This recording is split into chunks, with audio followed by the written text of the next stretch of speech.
Last time, we installed RStudio and the package tidyverse. We created RStudio project Starfy. We also talk about some basic concepts, object, function, and vector, especially atomic vectors, which is composed by a series of values of the same data type. This time, we will start with another data structure, data frame.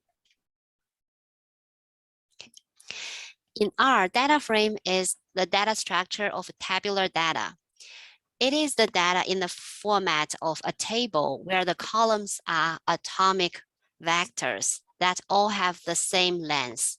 In this example of a data frame, we see 3 columns. They are 3 vectors. They are numeric vector, character vector, and logical vector. Each vector has 3 elements. Data frame can be created by hand, but we usually read a data set or a spreadsheet into R using commands. Before we get our hands dirty, we take a look at the data. So this is the data we're going to use today and the next week. And also this is the one we downloaded last week. It's a survey data, a CSV file containing 14 variables.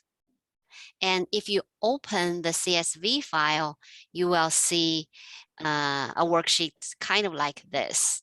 So you can see some categorical data. That's the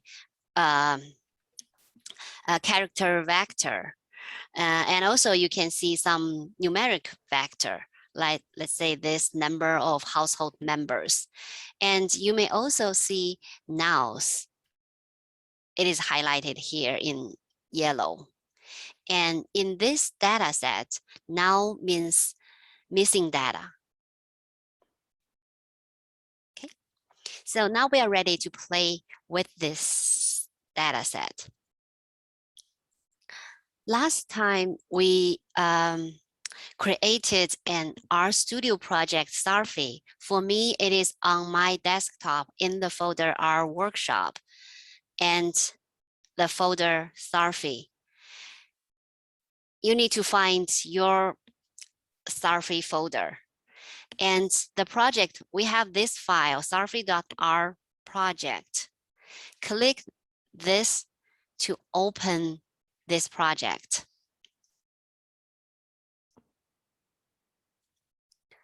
Okay, so it opens in RStudio. And you can see the working directory in the console tab is under Starfy. And also under files, you can see, okay, if you click Starfy, you can see the folders we created last time. If you still have your script day 1 opened, we don't need it this time. So you can close this file. And this time we're going to create a new project. And not a new project and new R script. So you can click this button, or you can create from file, new file, and R script. Okay. So we save this file and we put it under scripts and we name it day 2 data wrangling.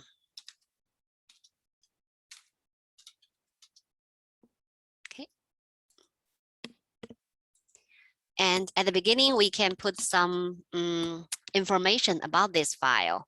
So we can have the title, data frame, and data wrangling.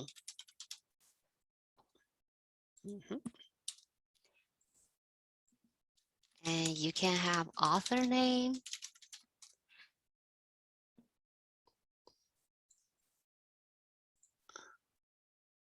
And put today's date.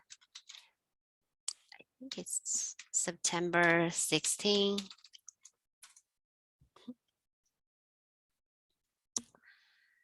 First, we're going to read the data. The function we are going to use to read the data is called read underscore CSV.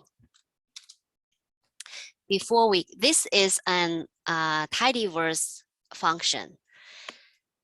Last time we installed tidyverse, but we could not use tidyverse until we load it to our R environment. So first thing, we need to load tidyverse. To load tidyverse or to load a package, we need to use the function library. We can just put tidyverse here.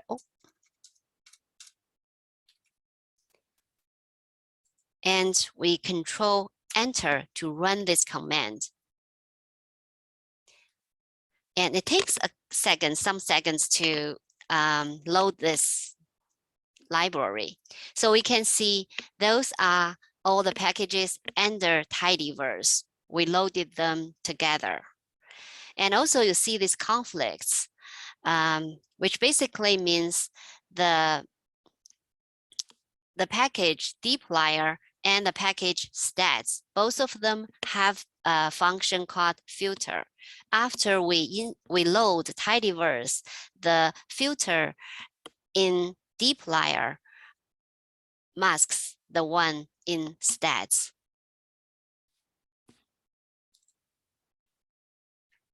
Okay. So now we're going to read the data.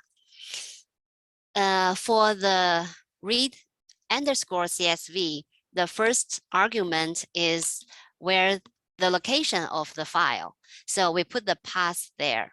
The path is a relative path to the working directory Safi. So we know the file CSV is under data. So we will put the path data and slash, oh, not slash, this, how do you call this, slash? Backslash. Okay, backslash, thank you. Safi clean .csv. We also know the missing data in this data set is we use now, so we specify it here. We want to assign this data set to an object. We call it interviews. And we use the assign operator. It's alt minus interviews, and we have the path, and we specify the missing data. Now we use control enter.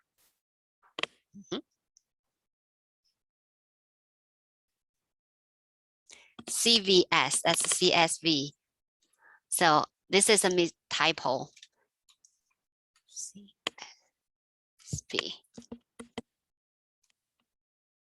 Now the data is read.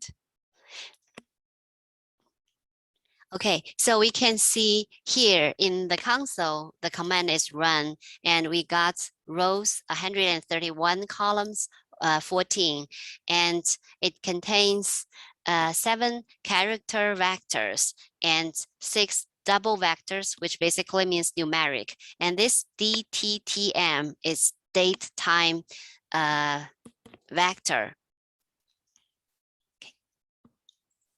And also in this environment tab, you can see interview.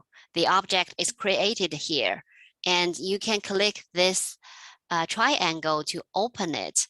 You can see all the 14 variables listed here.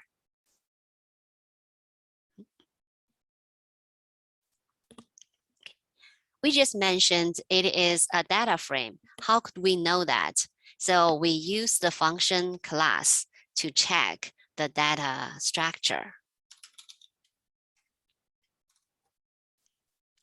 So it says data frame, and also it has something else.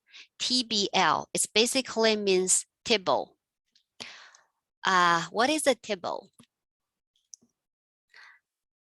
Tibble is a data frame. Some people describe it as lazy and Shirley data frame. So which basically means they do less than the regular data frames.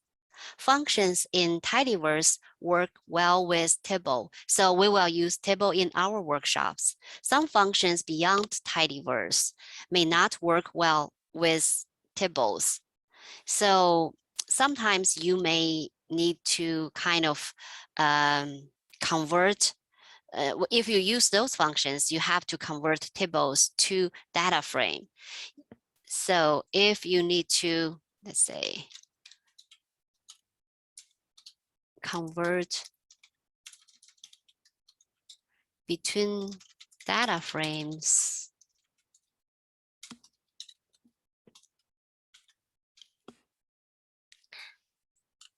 you should use the function as data frame. That will convert your table to a data frame, or you can use as underscore table to convert a data frame to a table.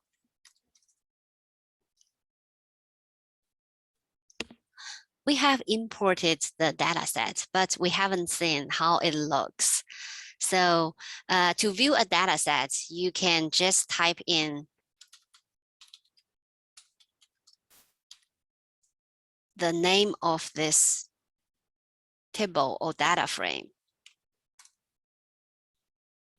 So in the console, you will see it says it is a table, that's the size, and then you see the first 10 records listed. And also you see some columns. It depends on your screen size. Okay. And also you can use another function called view to view the,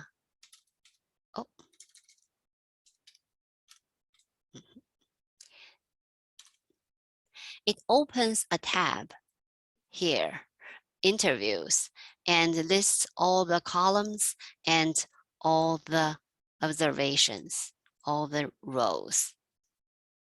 Okay.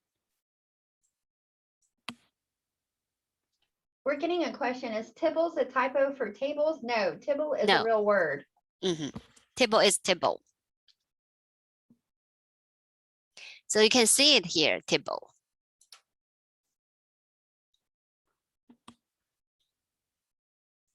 Okay.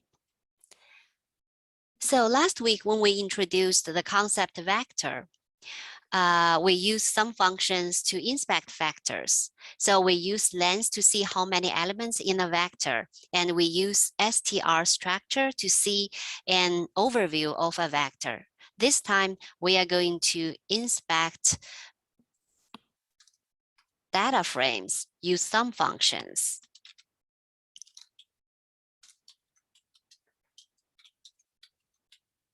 Okay.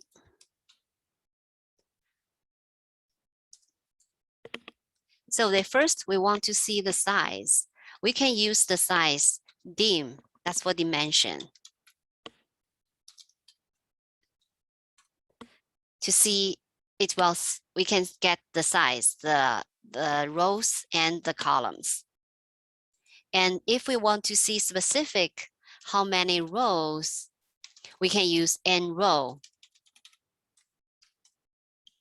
list 131. The same, we can use n column.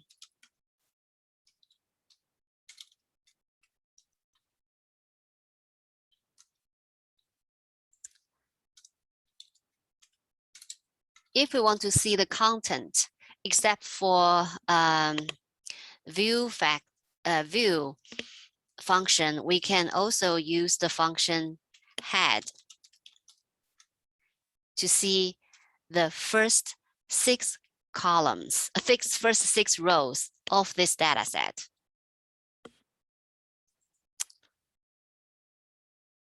And let me see, I can make it longer. And we can use tail to see the last 6 rows. And when I kind of expand the width, you can see more. You can see it includes a new column. It just depends on the size of your screen. So next, we're going to take a look at the names of the columns. We can use the function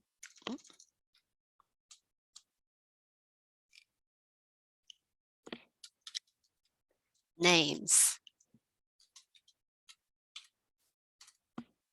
to see the names of each column.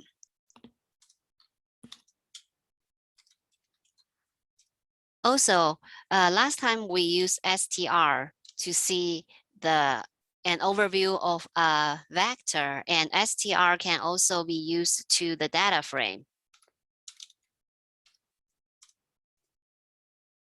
So str that lists the 14 variables, the 14 column names, and it shows you the type of the data, and it shows you the elements. And another one, we can just use summary. It shows the statistical summary. Okay, so for numerical data, it will show the minimum, maximum, median, and mean, and the first quartile and the third quartile. And if it's a character vector, it will show the length and class and mode.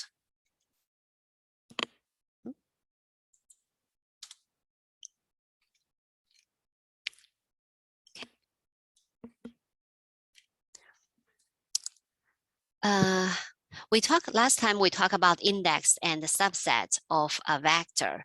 So we will talk about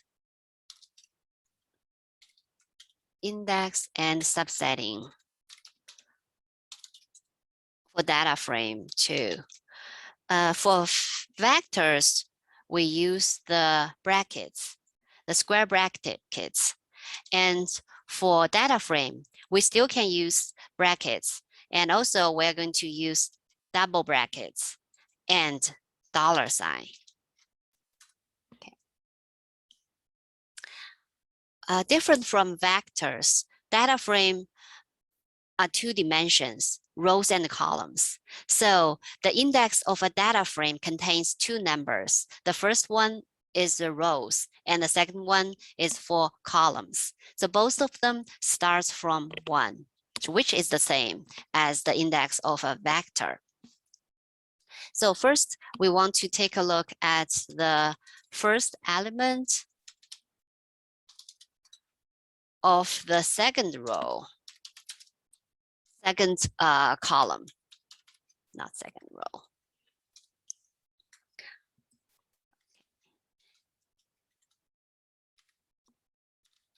So the first row and the second column.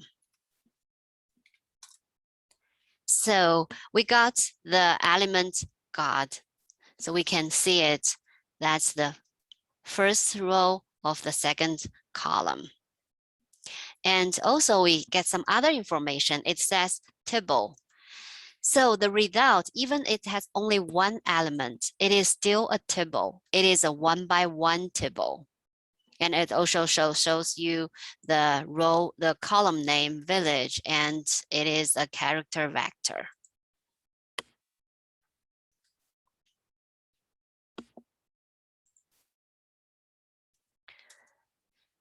And also we can see more elements of the same column. Let's say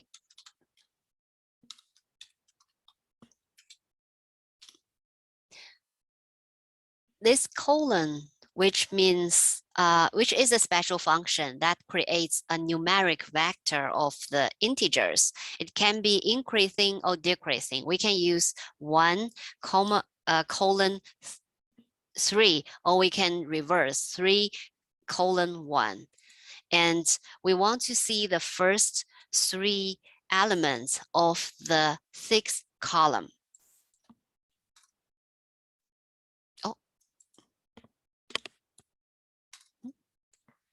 So It also a table. It's a table 3 by 1, and we see the first 3 columns, first 3 elements of this column is the respondent war type.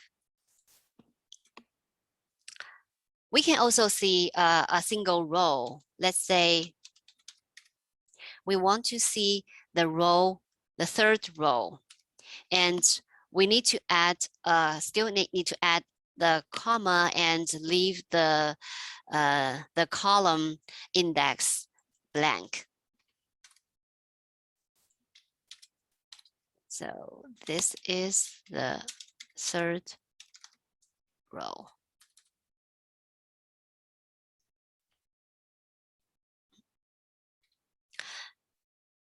Last time we used minus to exclude elements from a vector. And we can also use minus to exclude rows or columns. Let's say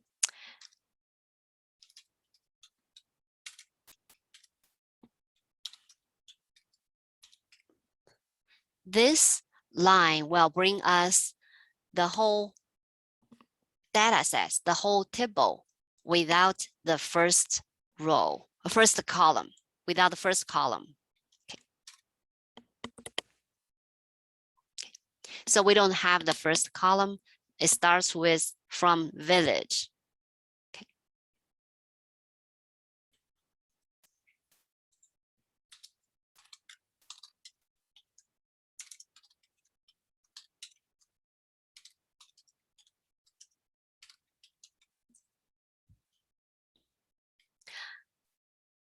For columns, if you want columns only, we don't have to, we can remove this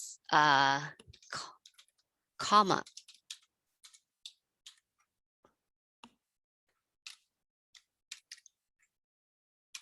That brings the same results.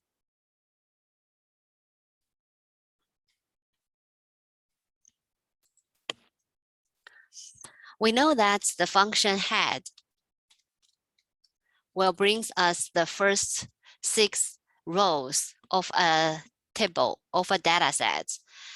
We can use the function, we can use brackets to create the same results, to create the same table. Okay.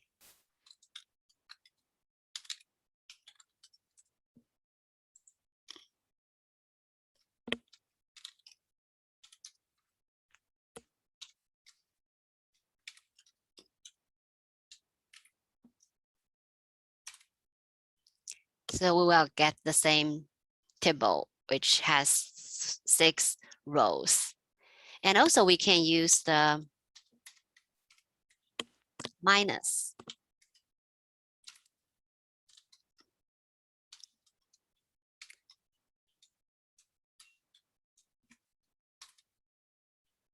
The same.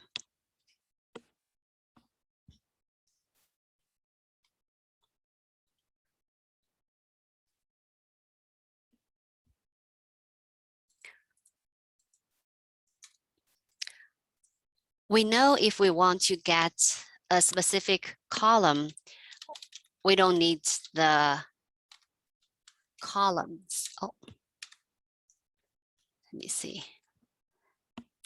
Let's say we want to get the 6th column, and we can just put 6 there. And except for the index, the number, we can use the column names to subset a column. We still put them in the brackets, and we put the column name in quotes. And then we get the same results. All the results we got using these brackets are tables, whatever the size is.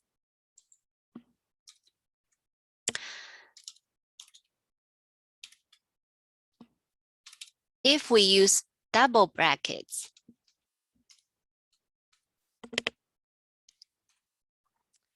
it looks different.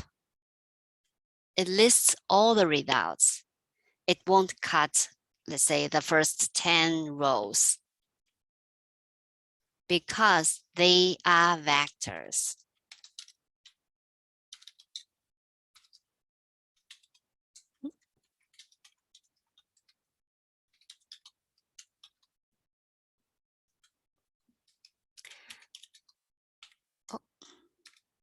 And also when we use $sign,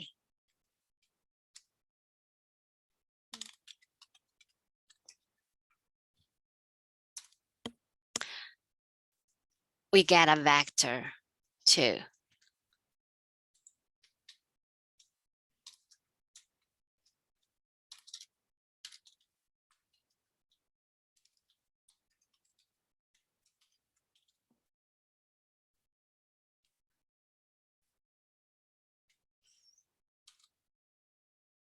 Okay.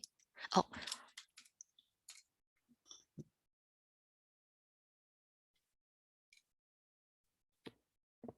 Do you have any questions so far?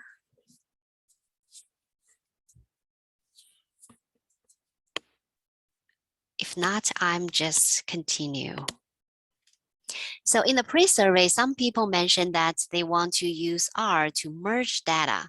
So next we will see how to add a row or a column or and merge, or we can see how to merge two data frames.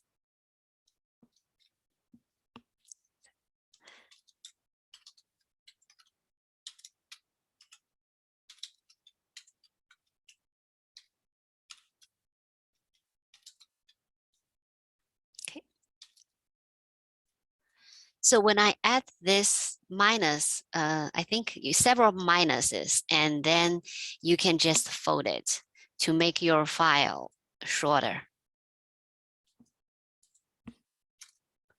Okay.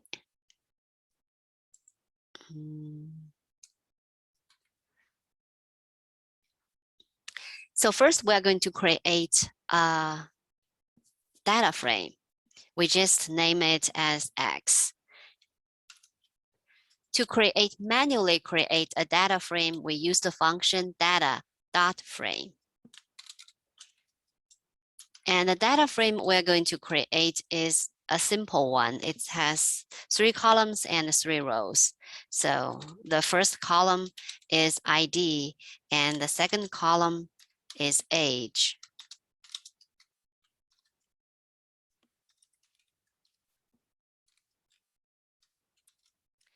The third one is name, and we just get several simple names. John,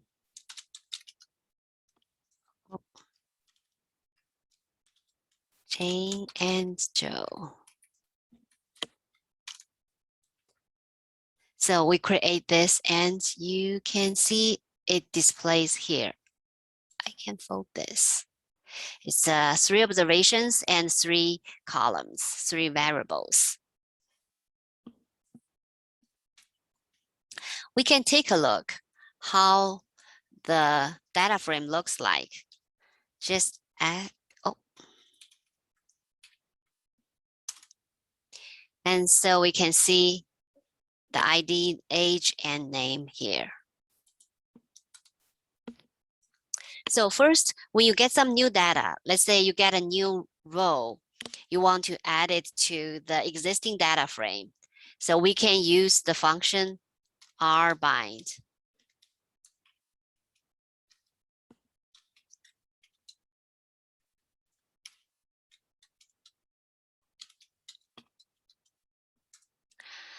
First, we need to create a new data. That's a new row. We just name it new row. And a new row or a new observation, usually it won't be a vector. Vectors, they, atomic vector, they usually have they must, not usually, they must have values of the same data type, but usually an observation can may not be of the same data type. So we use the function list. And we have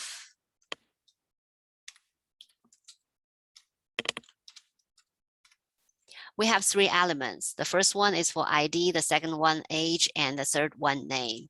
So we create this one, and we're going to use rbind, and we put X, that's the data frame, and the new row.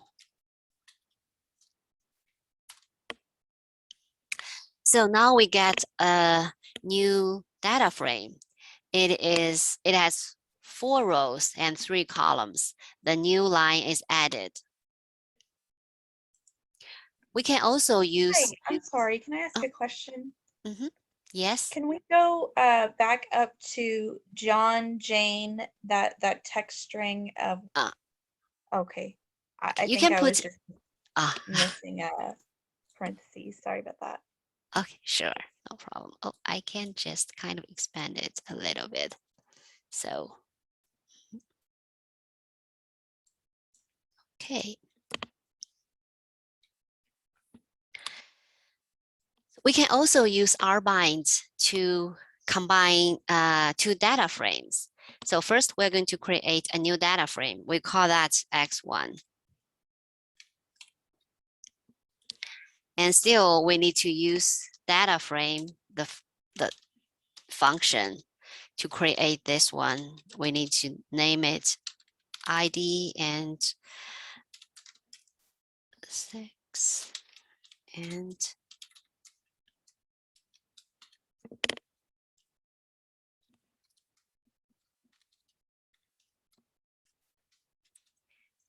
we can have name.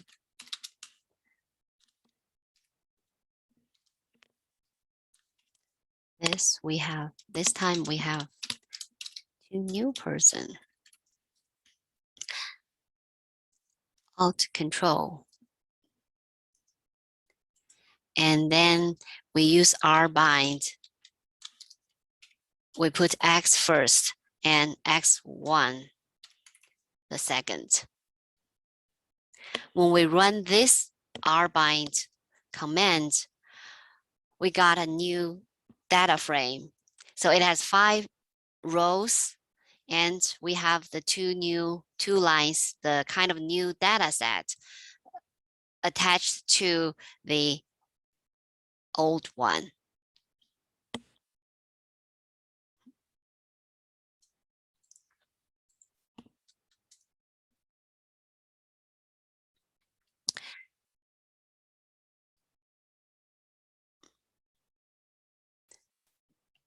You can use rbind. We have a question.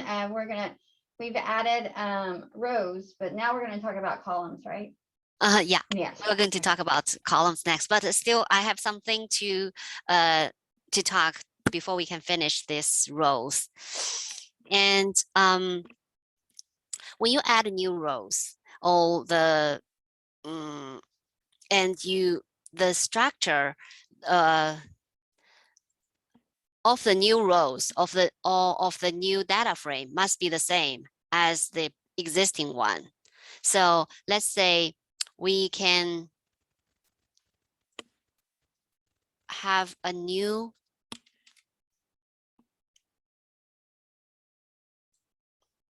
if we have the one, it has only 2 columns. And then we want to rbind those with the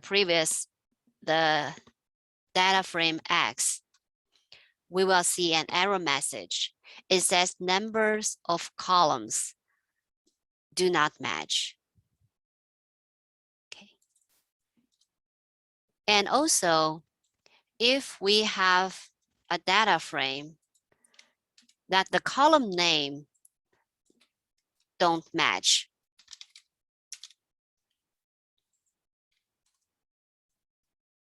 and we try to use rbind to get them together, we will also get an error message. It says names do not match. Okay.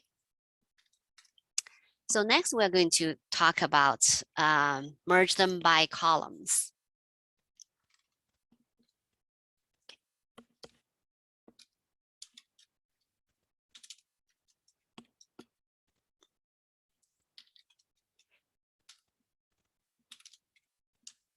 You can make a guess. We use rbind to add rows and we use cbind to add columns.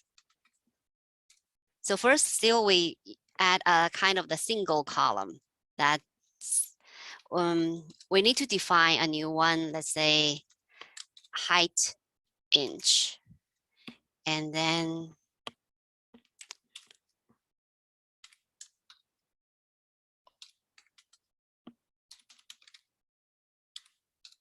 we have their height here. That's a numeric vector. And we use cbind x and this height inch. Then we see the new column is added to the existing data frame.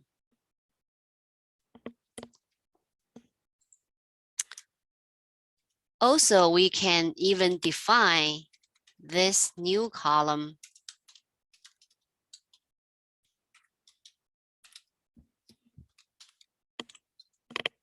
this time we change to different numbers.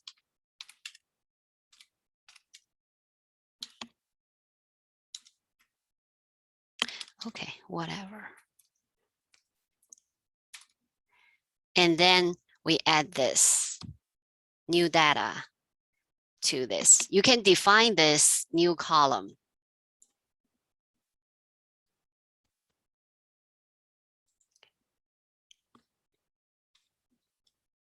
Then we're going to talk about merge two data frames. So first, we need to define a data frame. We just call it x2. And we're still going to use the function data frame. And we are going to use ID as the unique identifier. And we will add a column gender.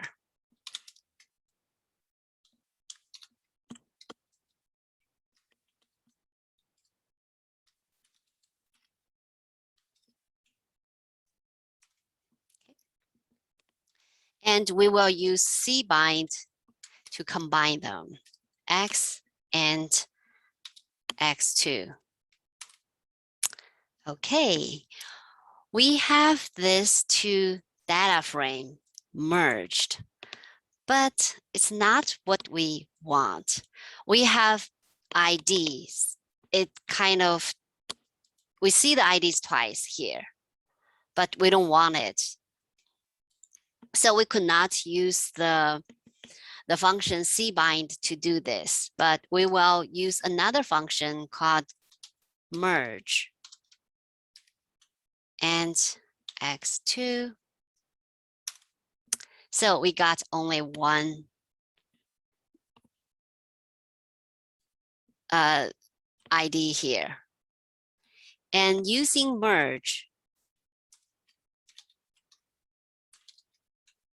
you can specify kind of the primary key using by equals to ID. You will get the same results. Sometimes we may not have a column. It's kind of unique identifier. You can use a combination. Let's say, you can use a combination like by equals to, it's not, you may have names and you may have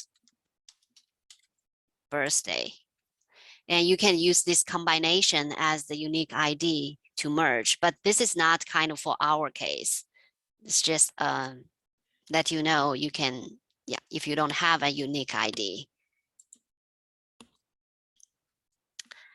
Another function you can use to join two data sets is function join. Actually, there are four join functions.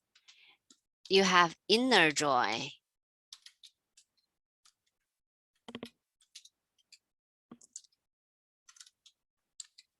left join,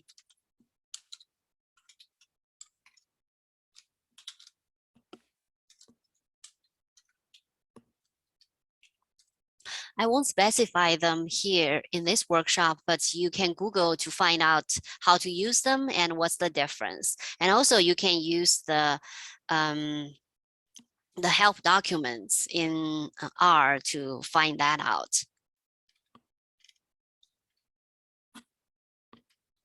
Okay. Do you have any questions so far? Okay, good. So, oh, I can just close it. I mean,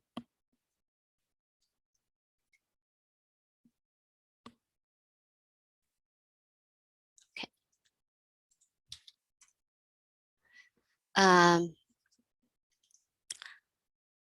Next, we're going to talk about factors.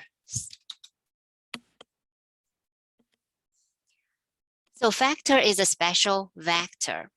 Factors are stored as integers, but it is used to represent categorical data. So factors look and often behave like character vectors, but they are actually treated as integer vectors by R. Once created, factors can only contain predefined values, known as levels. By default, R always sort levels alphabetically. So let's see some examples. So the first example we're going to see is we define a new object called respondent floor type. And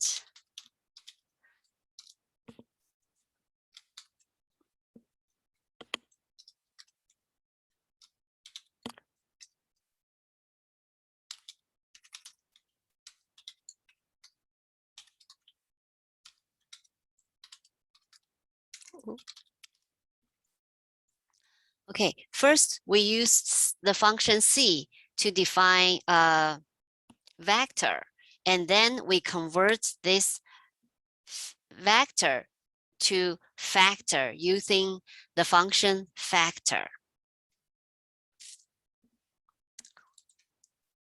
How do we know it is a factor? We can check, use the function class.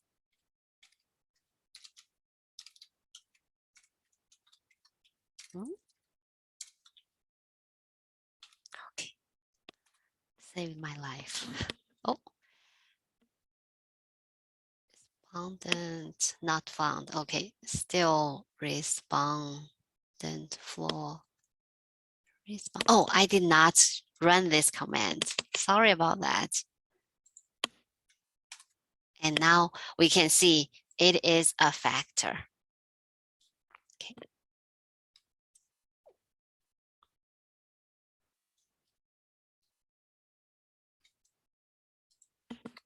We can also take a look of this factor.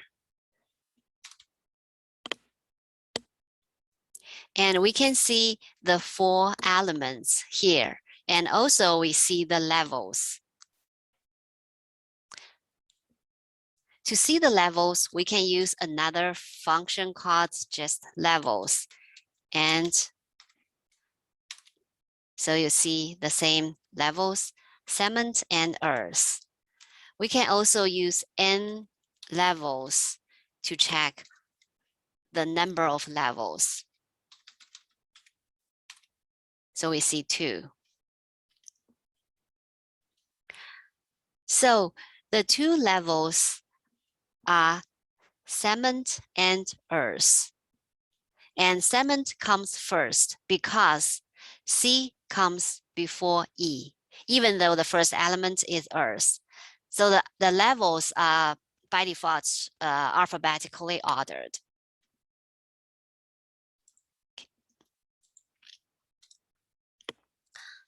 Factors have another feature.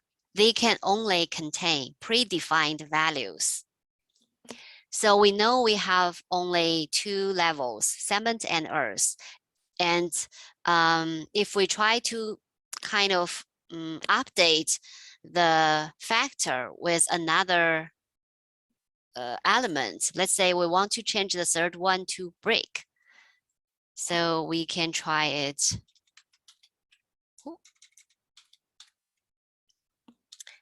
We want to change the third element to, we will see a warning message. So it said invalid factor level and NA generated. So let's take a look how the factor looks like now. So the Sept is replaced by NA.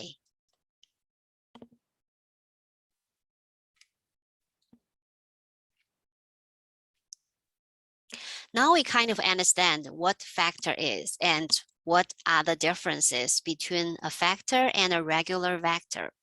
Why do we want to use integers or numbers to represent categorical data?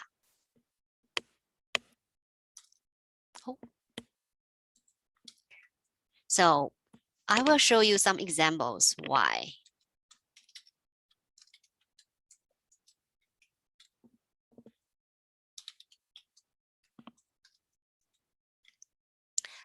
So the first example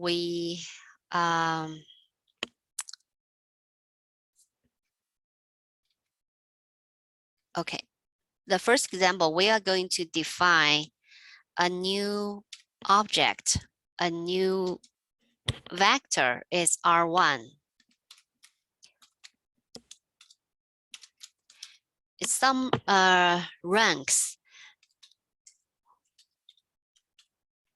medium,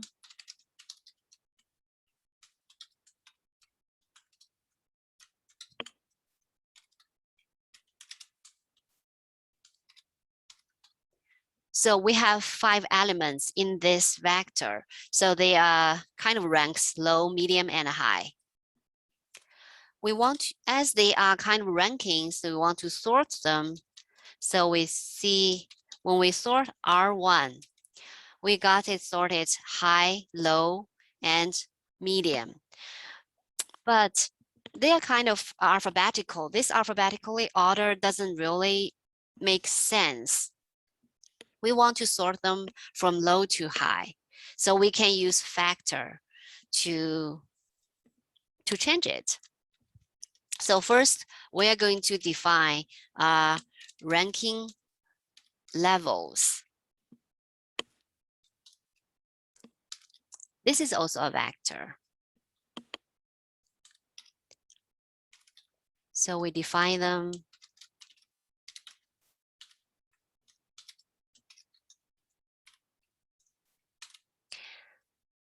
And then we are going to convert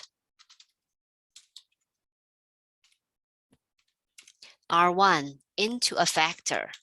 We use the function factor. And first we put R1. This is the vector we want to convert. And then we can specify the levels.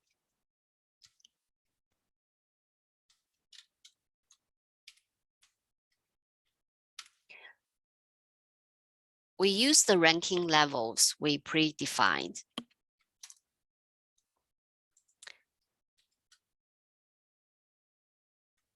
And when we sort ranking 1, which is a factor, we will see the elements are sorted from low, medium to high.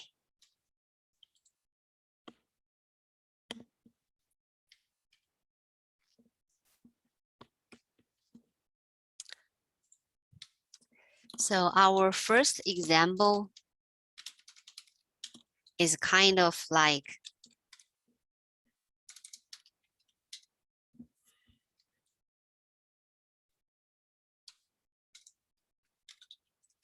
sort the way we make sense.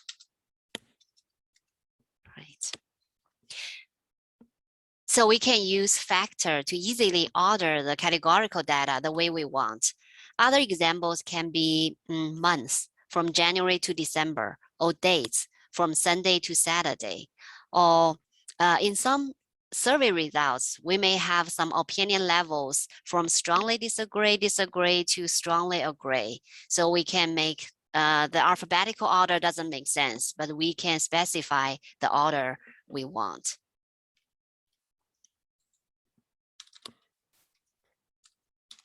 So now we have the second.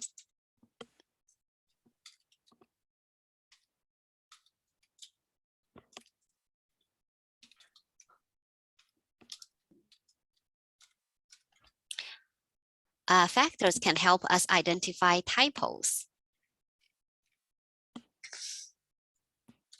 This time we are going to define rank 2. That is also a factor, a vector.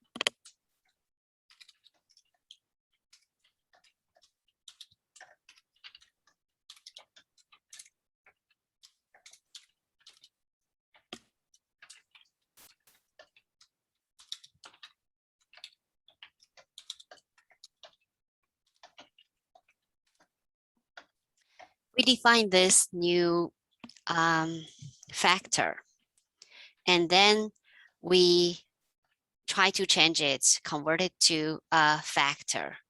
So we use ranking 2.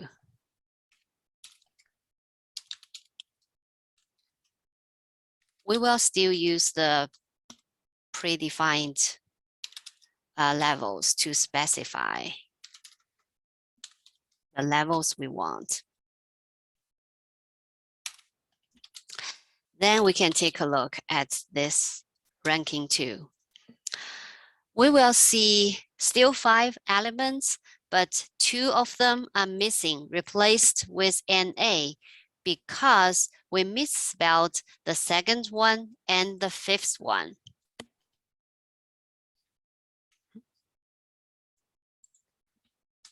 To make this more specific, you can use another function. It's called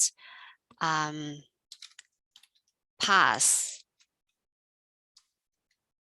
factor. So we use R2. We specify the levels. So we will get the results. It says 2 passing failures, and it also specify which elements cannot be passed.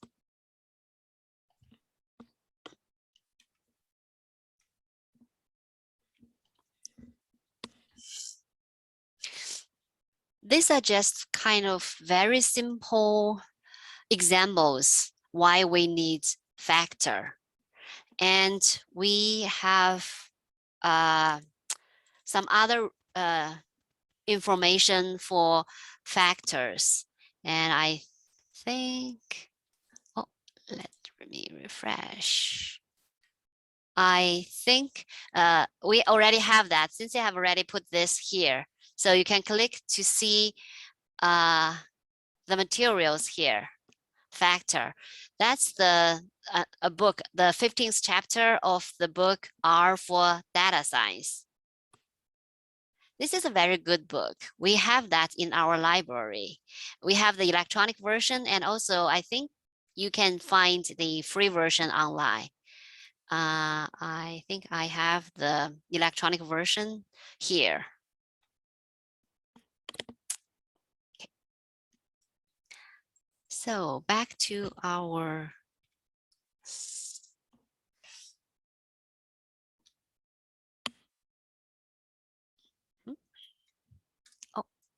I need to add. Okay. So next we're going to talk about converting.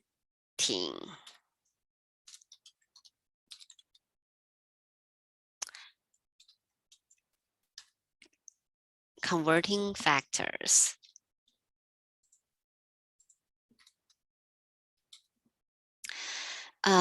sometimes you need to convert a factor to character vectors. So you can use the function as characters, as character, not characters. And you can simply put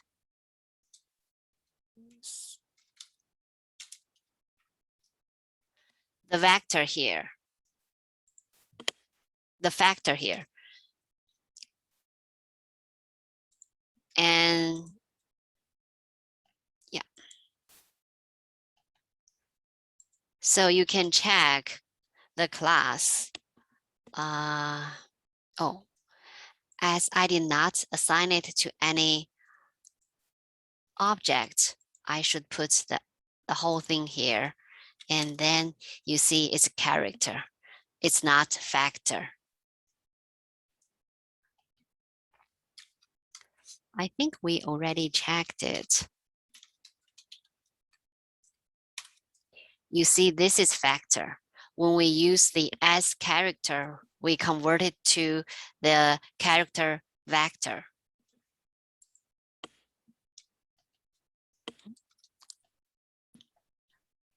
But sometimes the conversion can be very tricky. We see another example here.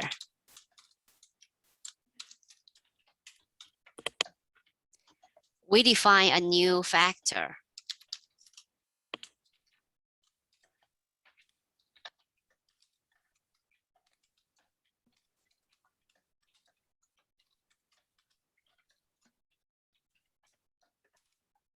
They are all numbers. If we want, we change them to numbers. We use as numeric.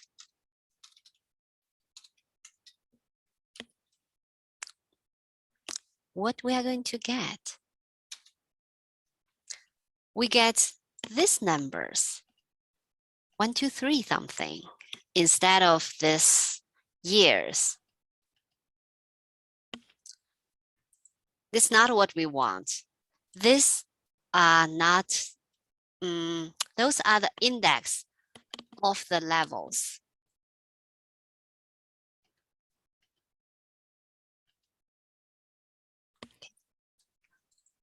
So another way to do that is to change it to characters first.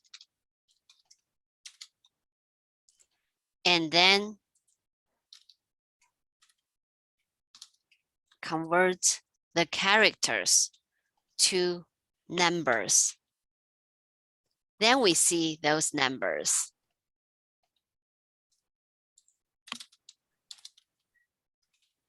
So this method works, but it's not recommended.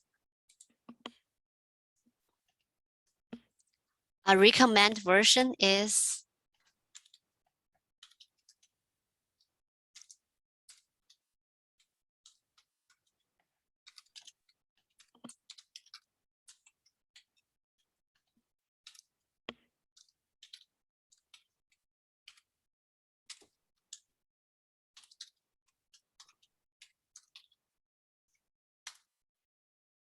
okay. So it's basically 3 steps. The first one is we get the levels of this factor. And then we change it to number vectors. And this one, these brackets, that's the subsetting.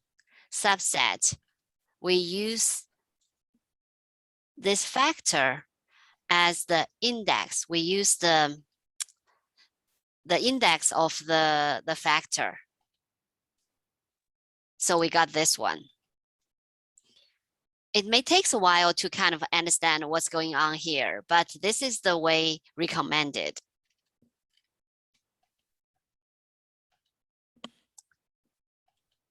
Okay, so it's kind of right, 3 o'clock, and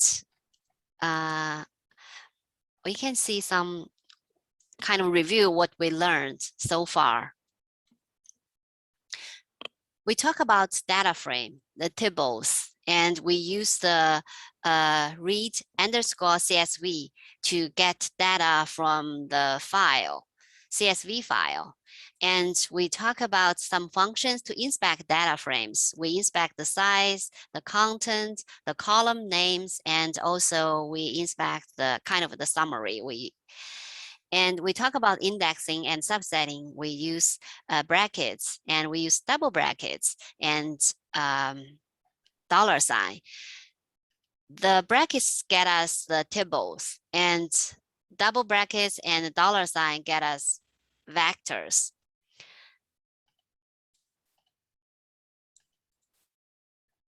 And also we talk about merge data frames. We use rbind to merge new rows or new data frames. I mean, the new data. We use cbind to kind of expand the data frame. And also we talk about merge. We can specify the unique, the unique kind of the identifier when we want to merge two data sets. And also you can use join, the 4 different join functions. And last, we talk about factors. And they use the integer vector to represent categorical data. Okay.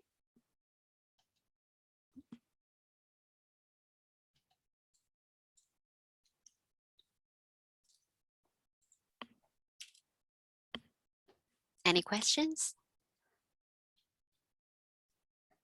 If not, we will talk about dates.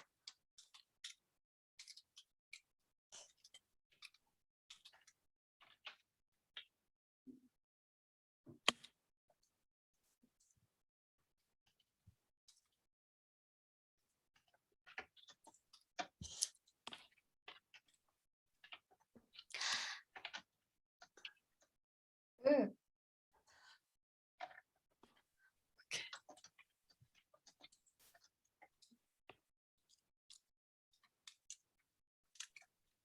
Okay. Okay. So a good practice for dealing with date data is to store each component of the date as a separate variable. Why? The first, regional differences.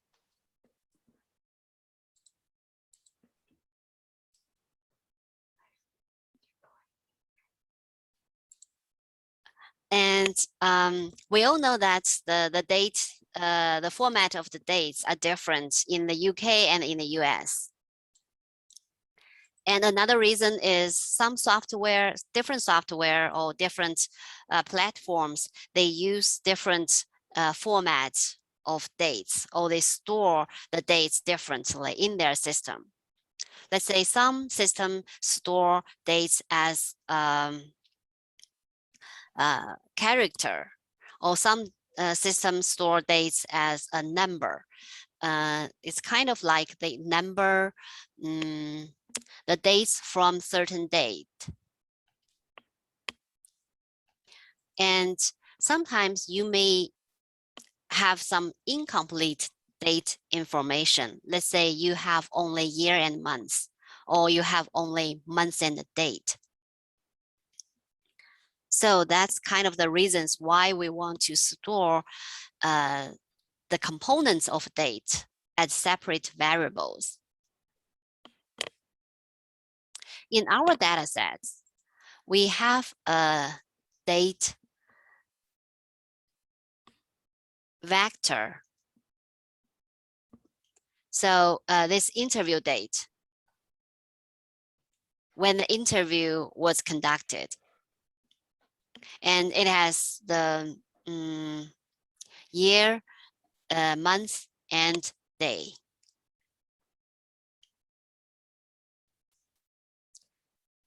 So we can convert them into separate columns: year column, month column, and the day column.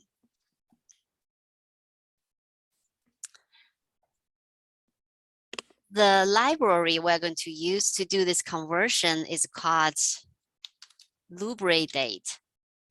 It is a package in the tidyverse, but when we load tidyverse, lubrate wasn't loaded automatically. So before we can use lubrate, we need to load it. So still we use the function library to load lubrate.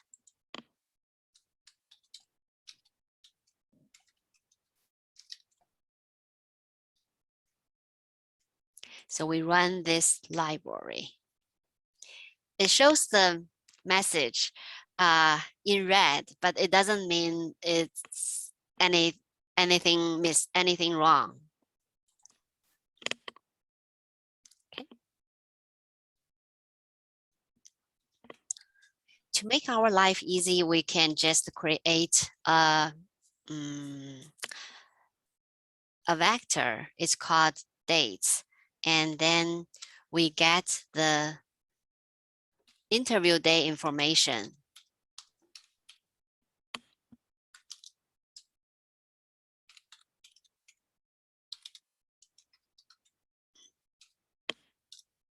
Here. Okay.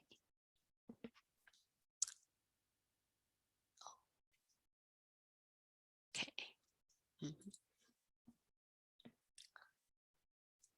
And then we are going to kind of extract the year, month, and day information from the vector dates. So the function we're going to use is day, and then we will assign it to a new column in interviews.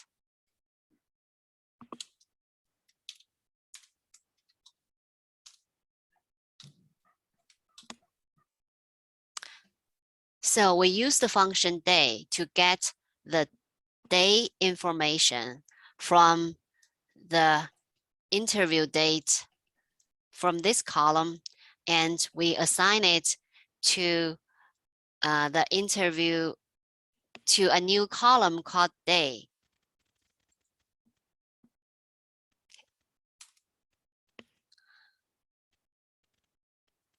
Now you can see in the environment, we have the interview, the data frame.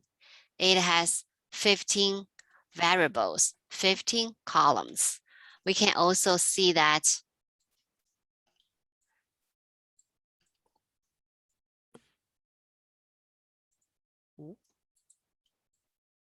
I think it should display automatically at the end.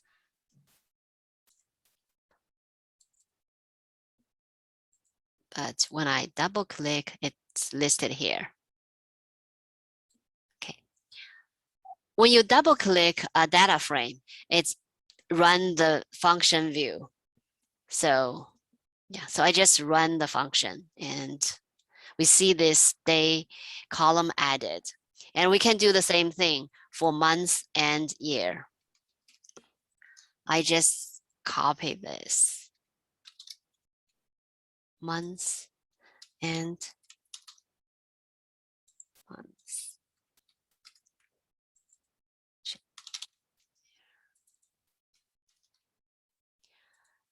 When we run these two lines, we will see another two variables added to the data frame. So they're added here.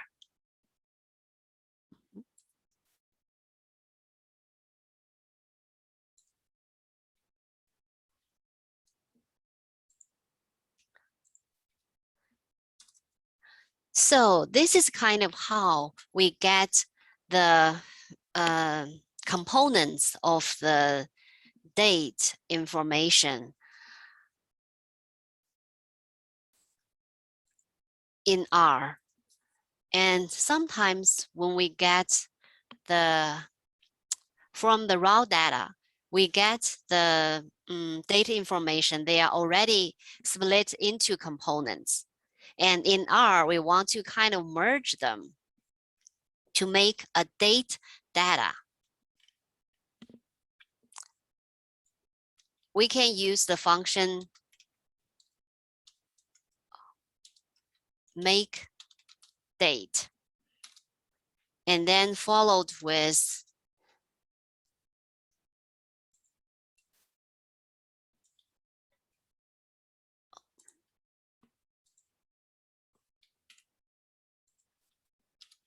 year, month, and day.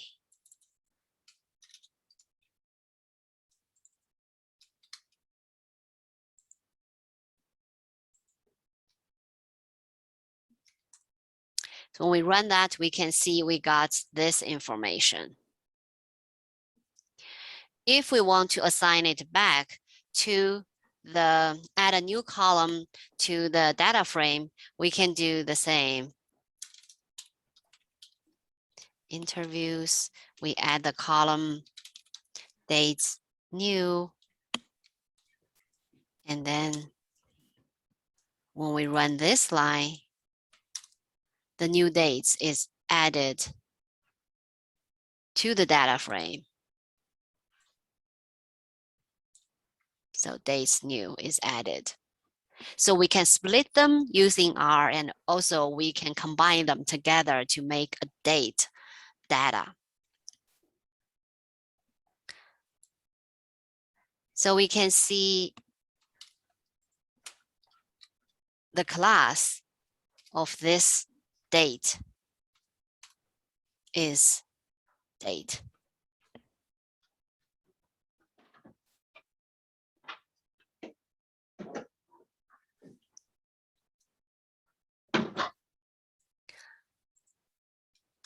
Sometimes we get date data as characters. So you may want to convert them into the format of dates. And in our coursework, so I think it's here, starting with data at almost the bottom. Formatting dates, yes. And it used as date to kind of convert the character data or strings to dates. So we have dates in the format like this, and then we know it's characters, and then we use as underscore date to convert it, and we specify the format. So it starts with month and date and year. So we use M, D, and Y. Here, Y is in uppercase because we have 4-digit year. And the lowercase y, which means 2-digit year. And also in Lubre date, it has the kind of like the functions YMD, MDY, and DMY. We can use this to convert characters into days. I will show you some examples using these 3 functions. Okay. Okay.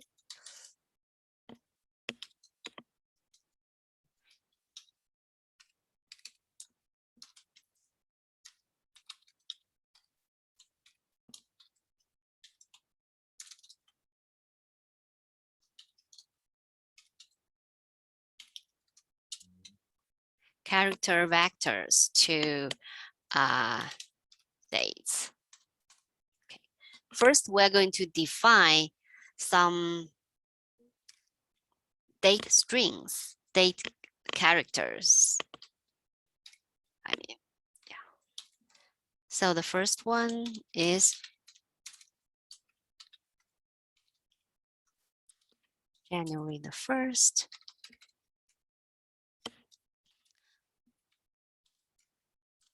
Second one is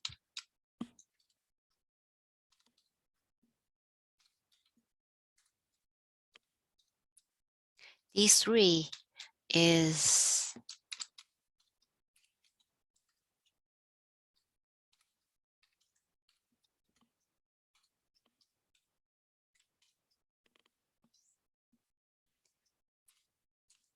this is a vector.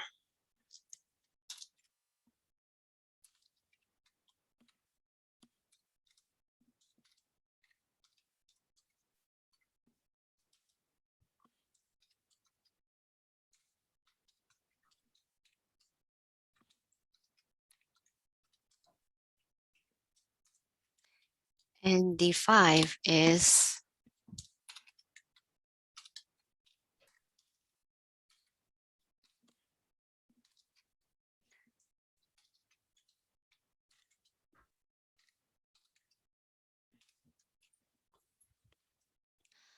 so we are going to define these 5 objects. And we need to run these commands. So it will generate this in the R environment. And now we're going to convert them into date format. So the first one, we have month, day, and year. So we are going to use the function mdy and d1, and then we see the results. The format is year, month, and date, and it start year in 4 digits and month and date 2 digits. The second one, year, month, date. So we use ymd d2. So we see the third one is dmy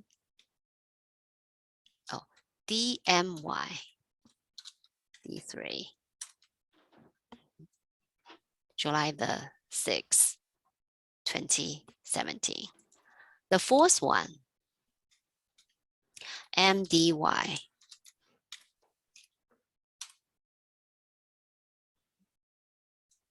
And the last one is, we need to be very careful. We know it's December, so it's mdy d5. Okay. So all these formats look so different, but we can all convert them into date format using these 3 functions.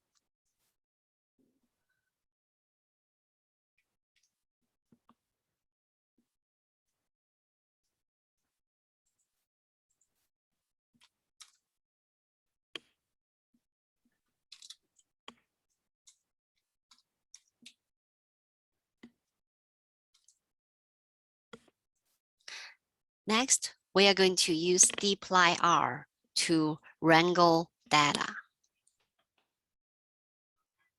Okay.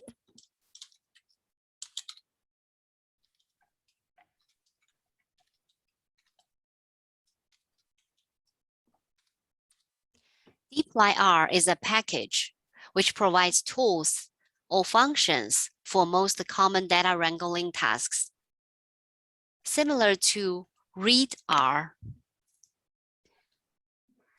and dplyr is also part of tidyverse. So we are going to learn some most commonly used functions in dplyr. So here is the list we're going to talk about today. The first one we're going to use is select. It's subset columns. We use select to choose columns. And filter, these 2 are subsetting functions. Select is for columns, and filter is for rows on conditions. And mutate, we use mutate to create new columns based on the existing columns. And the next is group by and summarize. Summarize, you can spell S or Z, both works. And we combine group by and summarize to create summary statistics on grouped data. And arrange, that's kind of the sort the results. Count, we count discrete values. That's the categorical data. Okay.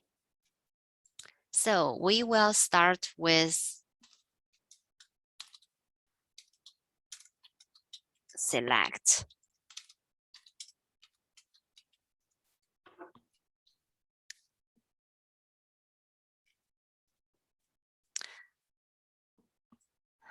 So the first argument of select is the data frame. For us is our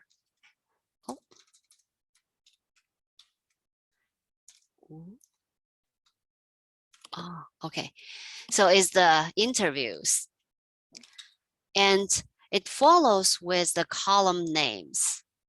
So it can be one column, it can be several columns. So for now, we are going to use village.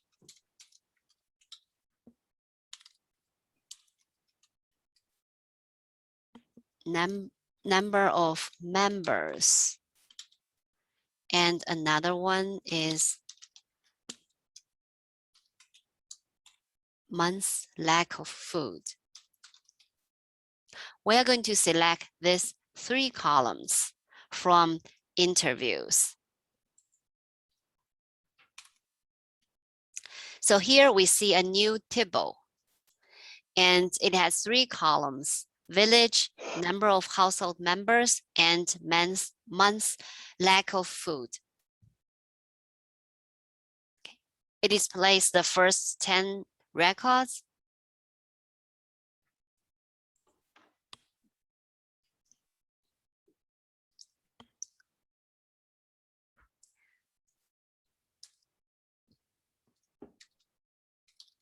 Also, we can select some consecutive columns using colon.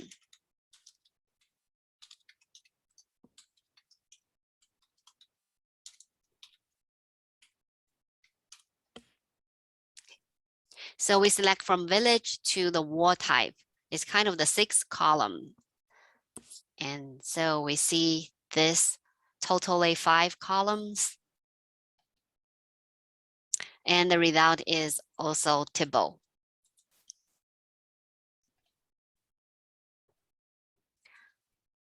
So we can tell the kind of the difference if we use the brackets.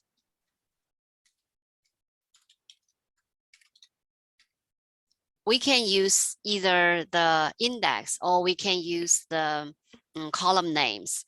If we use column names, we put them in the quotes. But when we use select, we don't need to put them in quotes. They are variables. Okay.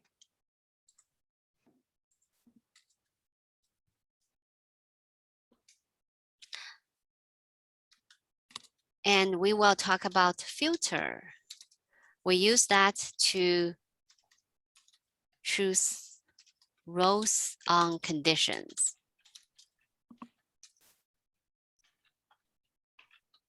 Okay.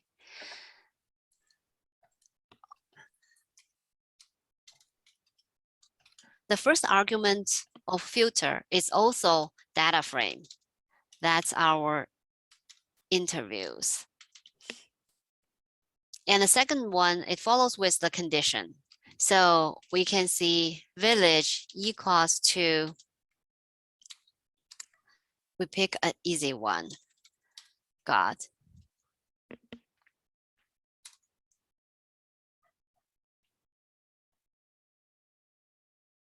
Interviews, let me see. Oh, sorry, I should use double equals. This is comparison, otherwise the single equals is assignment. So, so we got 43 records. their village is God. Okay.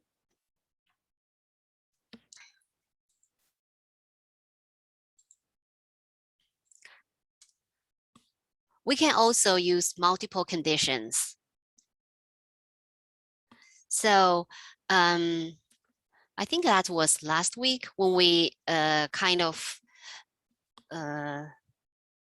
subset vector by conditions. When we do the kind of multiple conditions, we use and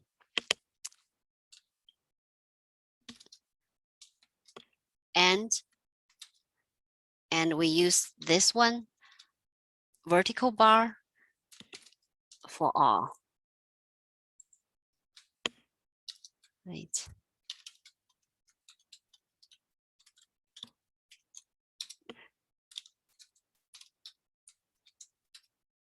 So we can kind of do the same thing for the data frame.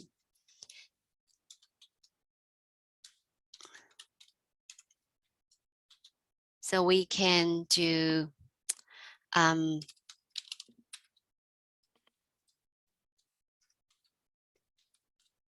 and rooms greater than 1 and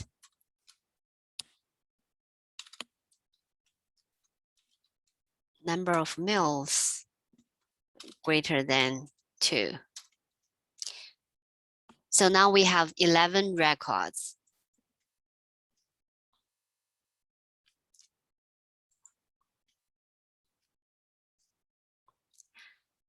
In filter, in the function filter, we can also use commas for and. If we change and to comma,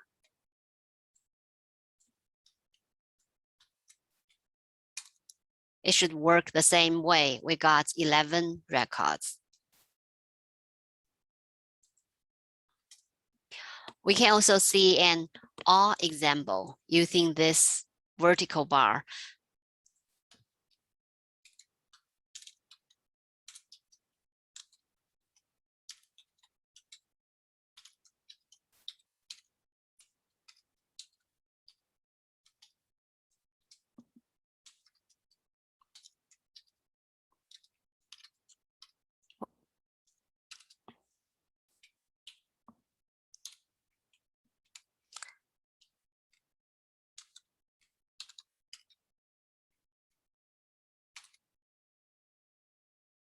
So we get more results.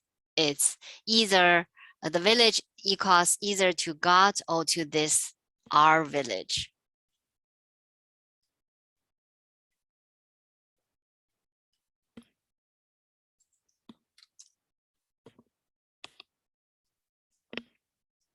What if we want to select and filter at the same time?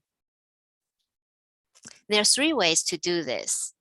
So we can use the intermediate steps, or we can use nested functions, or we can use pipes.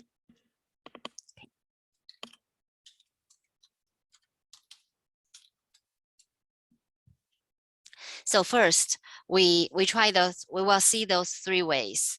The first one is we will create intermediate object.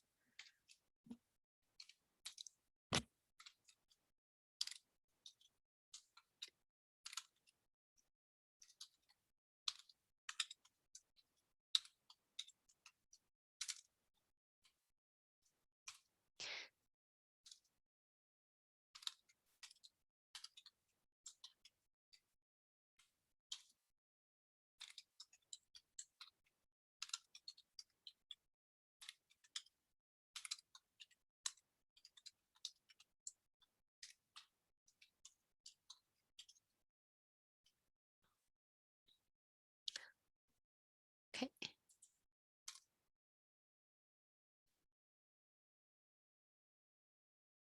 Not find.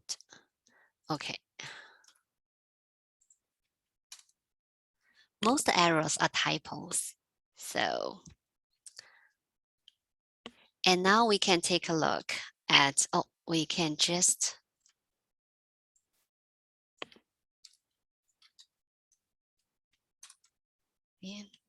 so we can see this. First, we filtered interviews to get all the village when they equals to God.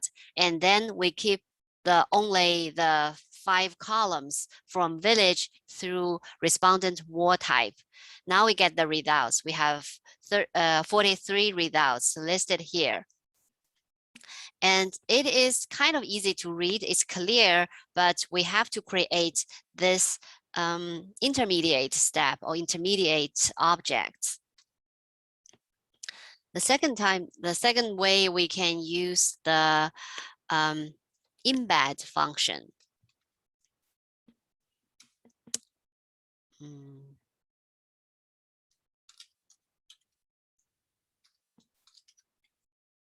Okay.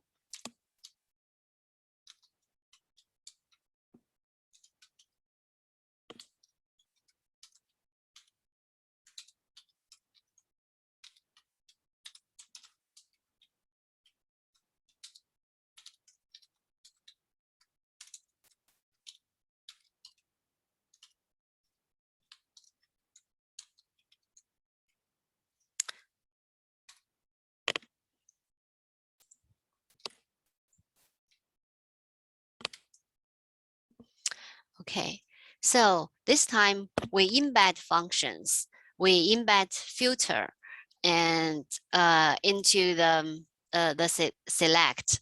So it's kind of one line, but it's difficult to read.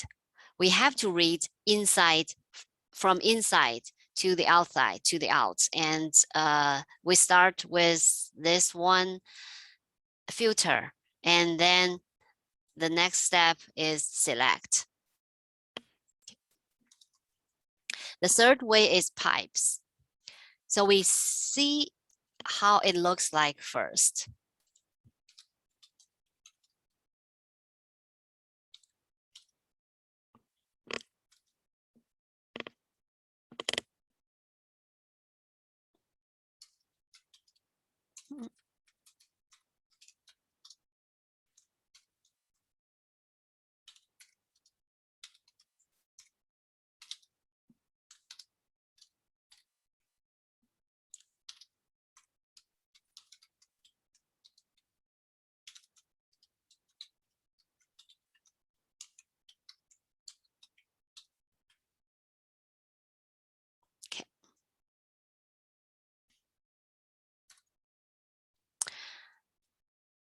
So when we talk about the pipe in R, we mean this operator.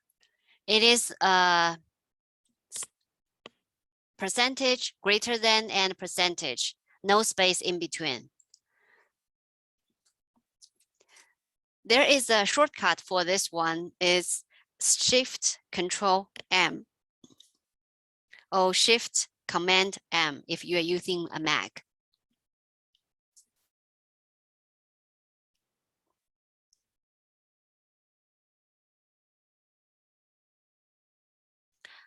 And how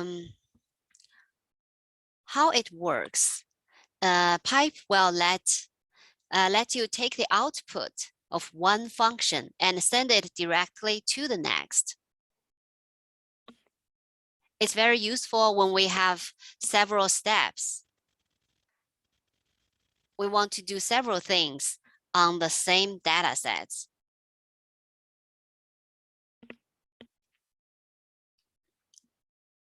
So pipes takes the object on its left and pass it to the next, to the first, as the first argument of the function to the right. So we mentioned when we talk about filter, we know the first argument is a data set. So pipes just pass the object on its left to the first argument, and then it passed the results of this one, the filter, to select. So some people find it very helpful to read pipes just like then. So for example, for this one, we take the data frame interviews, then we filtered it with villages equals to God. And then we select the columns from village through respondent war type. So pipes combines these functions into linear workflows, so we can accomplish more complex data wrangling operations in one command. And also it's kind of easy to read than the embedded functions.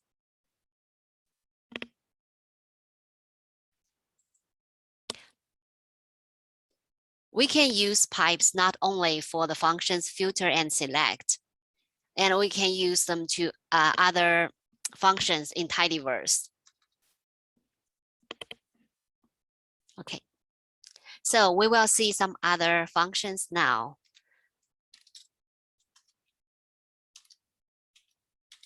We will use mutate to add a new column.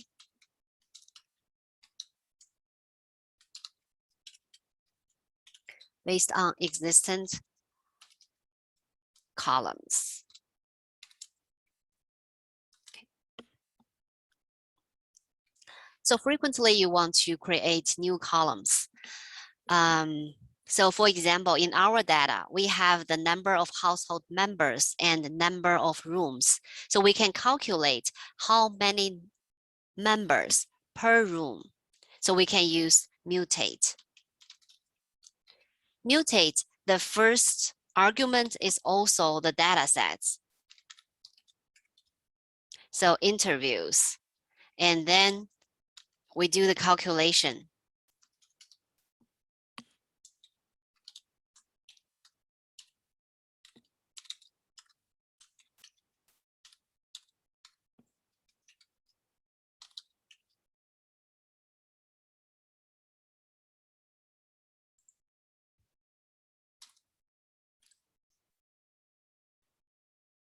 Interviews, people, MBR.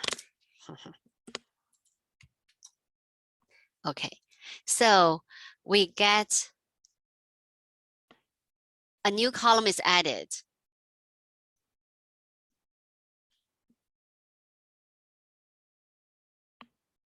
To the end. So we can see people per room here. We can also use pipe.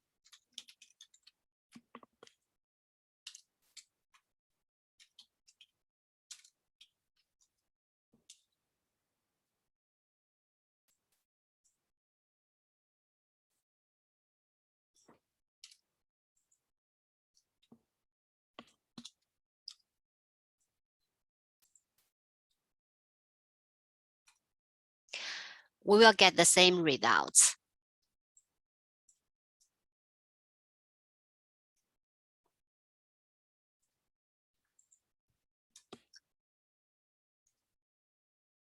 It's kind of cleaner and easier to read.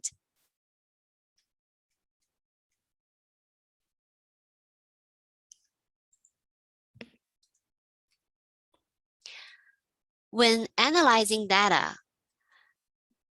we very often we split observations into groups and apply analysis to each group and then combine the results. We call it split, apply, combine mode. So next we're going to talk about split, apply, combine model. Okay. So if we are going to, the functions we're going to use is group by and summarize.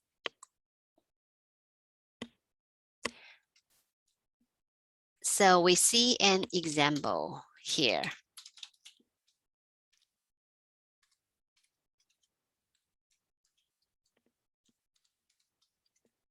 We group the records by village. And then we summarize, we calculate mean of members.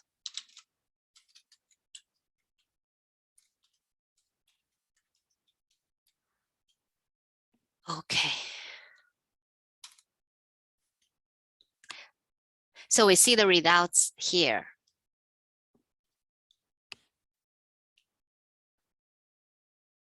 Group by, the function group by, it takes a column name. And they use that column name to split the observations by. And usually the column is categorical data. Say here, in this example, we use village. And we want to split observations by village. And summarize, we collapse the each group into a single row. And then we do the calculation. If no grouping columns, the output will be one row. So let's say we do this calculation again, and we remove those group by. We run this command, we will get one result. That's the average of household member for all the observations for the 131 records. And if we add this group by, it will be splitted by group. It will calculate the average by each group.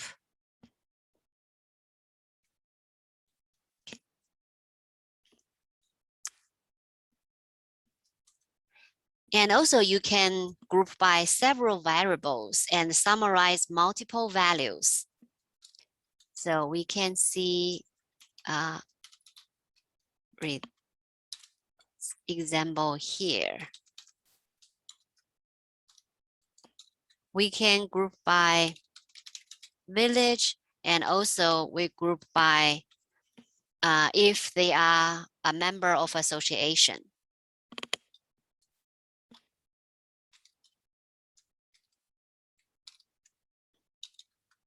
We still can calculate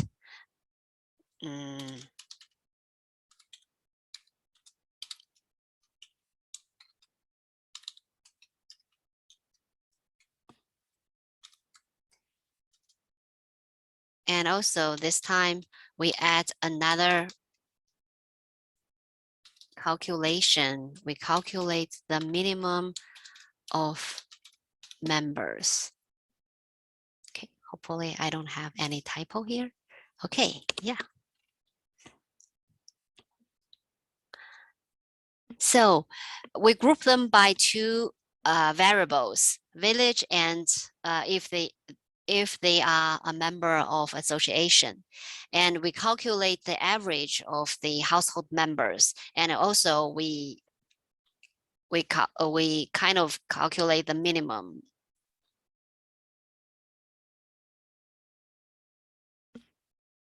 Okay.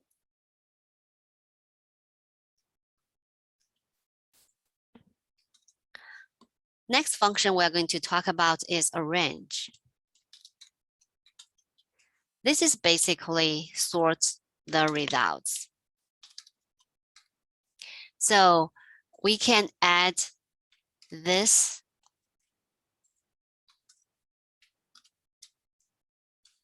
we add another pipe, and then we put arrange.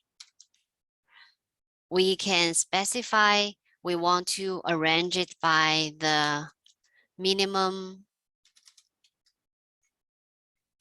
members. So it starts with small to larger.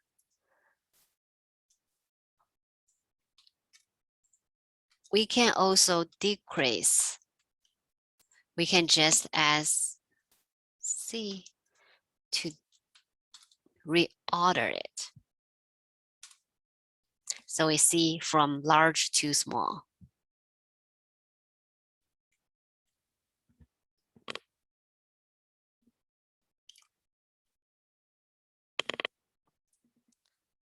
The last function we're going to talk about is count. We use that to count discrete values.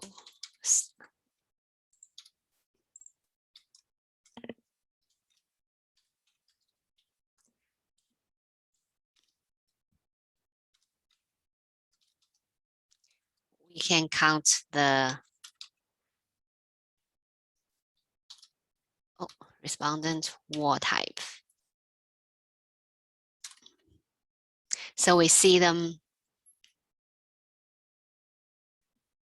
the count by the word type. Also, if we want to sort,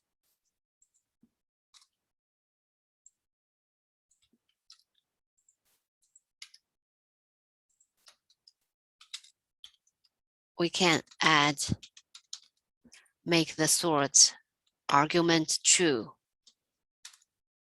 So it will sort from large to small.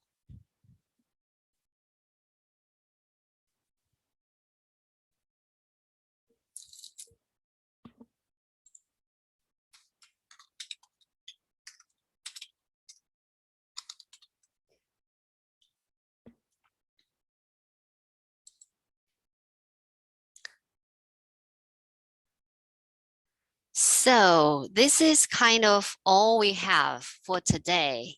And you can save this file and you can revisit it later. And as we don't need it, you can close the files and then close RStudio. And we can quickly review what we talked this afternoon. I mean, the second hour. We talk about dates. We can split dates into components, year, month, and day. And also, we can merge them using mday. We can convert character vectors into date using that 3 functions, mdy, dmy, and ymd. And we talk about dplyr, the package. We use that to wrangle the data. And the common functions we talk about is select, filter. Those two are subsetting functions. And we use mutate to add a new column. We use the group by and summarize to do the summary statistics by groups. And also we talk about arrange for sorting, and we use count to count the categorical data. And also we talk pipes, which is very important. We can use pipes to connect several functions and make it a workflow. Okay. That's kind of all for this afternoon. I know it's a lot. And here, if you have any questions, you can contact me or contact Cynthia.